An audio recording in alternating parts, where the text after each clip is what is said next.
Hello, this video is in response to the Module 5 tuberculosis topic. There are several differences between latent TB and active TB. Latent TB doesn't grow in the body but is present and is detectable, for example, by a skin test.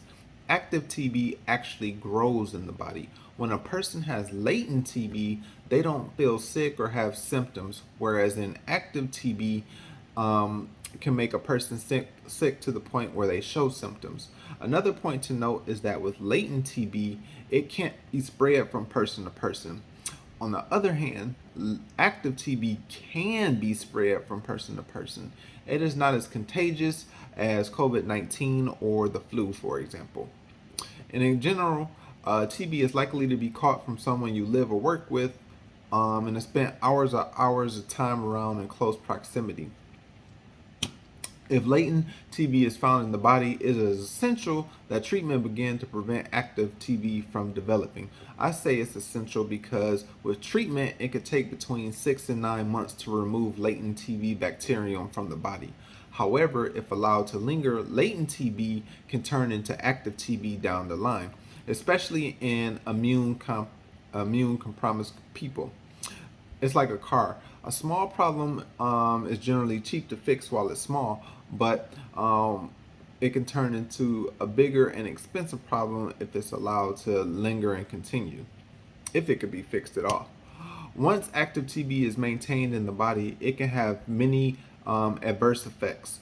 Feeling weak, loss of weight, extreme coughing to a point a patient is coughing up blood, fever, and shortness of breath, to name a few. I always like to tell people, if you need an example of tuberculosis, you can watch the movie Tombstone and look at the character Doc Holliday in that movie. A person may develop drug-resistant TB, which is known as XDR. In 2007, a man flew out on an airplane after his doctor counseled him against traveling with his condition and thus was legally confined. It shows the severity and the seriousness of the disease.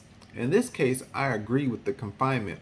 With freedom comes responsibility. People are so headstrong sometimes in regards to where they have to be or what they have to do that they're willing to risk other people's safety, even if they know the risk.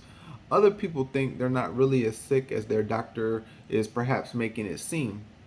People should be confined if a medical professional is advising against travel and are contagious.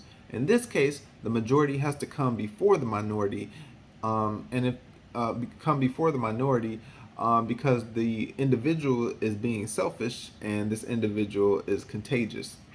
If they don't want to stay at home, then they should have to stay in a hospital jail, because nobody wants to go through the same adverse things that they're going through in their body.